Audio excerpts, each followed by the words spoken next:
আমি বাড়ি যাব না দাদা ভাই, প্লিজ তুমি আমাকে অন্য কোথাও রেখে এসো প্লিজ, আমি বাড়ি যাব না। অবুজের মতো কথা বলে না মিঠাই, বাড়ির মেয়ে হয়ে বাড়ি যাবি না?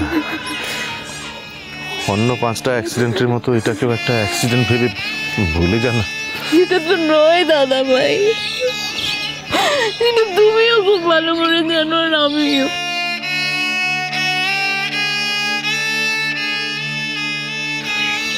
আমি তোর মাথায় হাত রেখে শপথ নিলাম, আজ এই পলাশমণির সকল লোকের সামনে দাঁড়িয়ে আমি বলছি, এই পলাশমণির মাটিতে দাঁড়িয়ে আমি শপথ করে বলছি যে একদিন আমি তোর ওপরে এই অন্যায়ের প্রতিশোধ নেবই।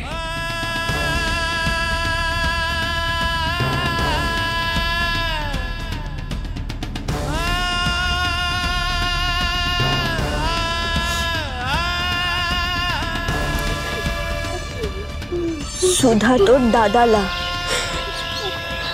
মু এই পলাশবনির মেয়ে বাহামুনিটা বলছি,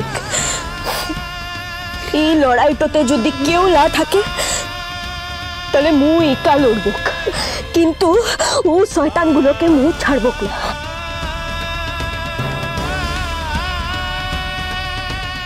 তুই চিন্তা তো করিস না, ছাড়ব না, কিছুতেই না। পলাশমণির সকলকে মিলে লড়াইটা লড়ব, পুরো ছাড়ব না।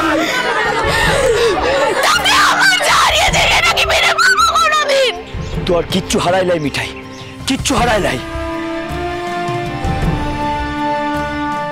বাহা, ওকে একটা কাপড় এনে দাও।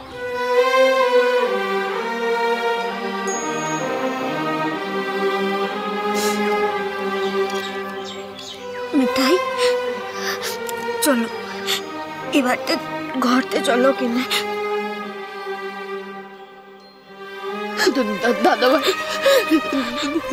ভাই তুমি একবার বলো না দাদা ভাই, এরকম কিছু মিথ্যে, দাদা ভাই তুমি একবার বলো না, এইসব সত্যি নয়, আমি স্বপ্ন দেখেছি, দাদা ভাই একবার বলো না, দাদা ভাই একবার বলো না, আমার সব স্বপ্ন কিচ্ছু ভেঙে যায়নি, দাদা ভাই একবার বলো না, দাদা ভাই একবার বলো না প্লিজ, একবার বলো না দাদা ভাই,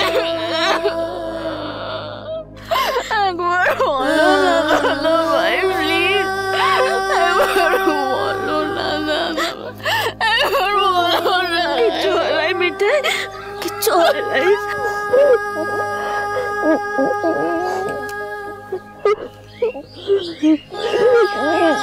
একটা কথা মু তোকে আজ বলে তো রাখছি মিঠাই, যদি সারা পৃথিবী তোর দিক থেকে মুখটা ফিরাইন লাই,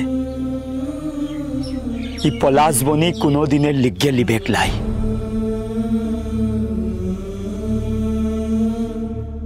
এই পলাশবনিতে তোমার জায়গাটা চিরকালে লিগে কিনা তো থাকলো মিঠাই। তু যখন মুখে ডাকবিক মু তোর লিগে ছুটে তো যাবক, এই কথাটা তু সারাটা জীবন মনে তো রাখিস কিনে মিঠাই। মিঠাই মু তোকে ছুঁয়ে একটু শপথ নিলাম, আজকের পর থেকে মু একটু লড়াই লড়ব, আর সেই লড়াইটা লড়তে গিয়ে যদি মোর পুরাণটাও চলেন যায়, মু কোনো দ্বিধাবোধ করব নাই। আজকের পর থেকে এই পৃথিবীতে যত মেয়ের অপমানটা হবে, অসম্মানটা হবে, তাদিগের সকলের জন্য মু লড়াইটা লড়ব, আর সেই লড়াইয়ের আগুনটা তু মোর মধ্যে জ্বালাই দিলি।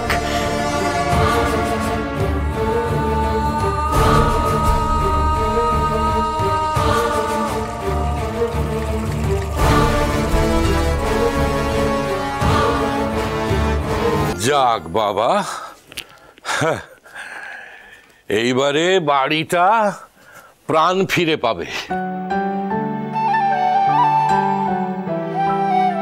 তা যা বলেছ, সত্যি সত্যি এ কথাটা মানে এ কথাটা বলতেই হবে। এতদিন বাড়ি ছিল কিন্তু প্রাণ ছিল না। মেয়েটা না থাকলে বোঝা যায় যে সে কতখানি জুড়ে রয়েছে বাড়িটার। ঠিক তাই। আসলে যতক্ষণ বাড়িতে থাকে ততক্ষণ তো সবাইকে বকা ঝকা করে একেবারে অস্থির করে তোলে না। এই দেখো না, এই যে বাড়িতে যে নেই আমার তো মাথাতেই থাকে না, একে তাকে বাহা বলে ডেকে ফেলছি। না না, আমি দেখছি আমি যে বড় ইনসিকিউর পজিশনে পড়ে যাচ্ছি। মানে বাহাই যদি গোটাটা নিয়ে নেয় তাহলে আমাদের ভাগ্যে আর কি পড়ে রইল বলো?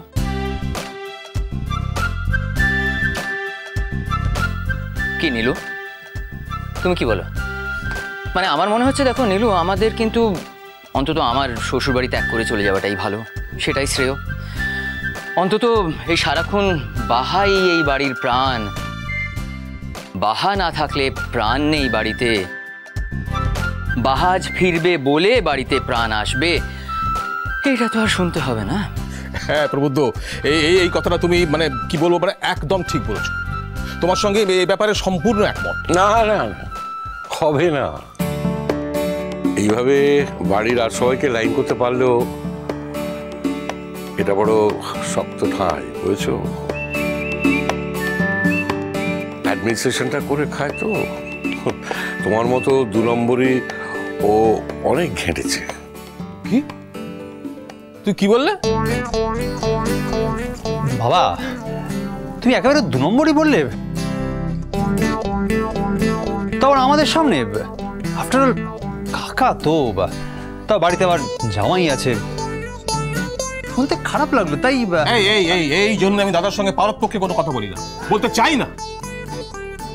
একটা কোনো লোকগুরু জ্ঞান নেই, বাড়ির ছোটদের সামনে আমার মাথাটা হেড করছে সব সময়। বুঝলে প্রবুদ্ধ, তোমার এই মেজো কাকাটি আমার সঙ্গে কথা বলতে চান না, কিন্তু তুই যখনই আমার দিকে তাকাবে দেখবে আমার গায়ে গায়ে লেগে আছে। হ্যাঁ, ঠিক একবারে জোকের মতো গায়ে সেটে আছে, দেখ।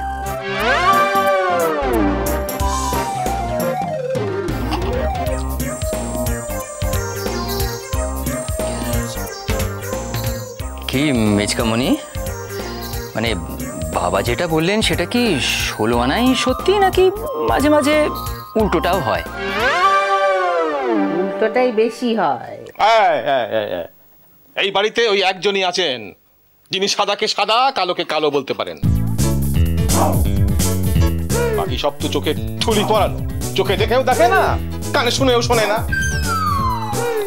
মেজকামণি, দিস ইজ ভেরি ব্যাড।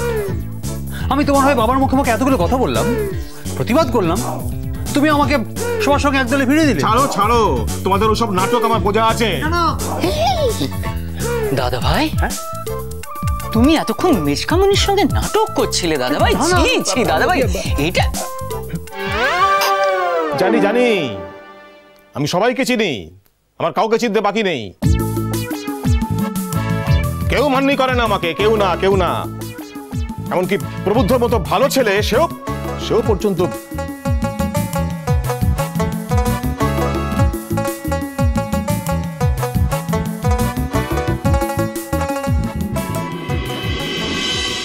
কি হয়েছে? হ্যাঁ, আরে বাবা, ভয়ের কিচ্ছু নেই এত। তোমার কি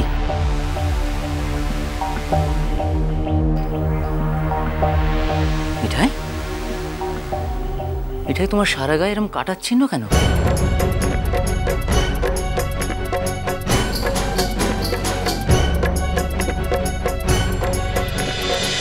মিষ্টি কুটু মিষ্টি কুটু মিষ্টি কুটু।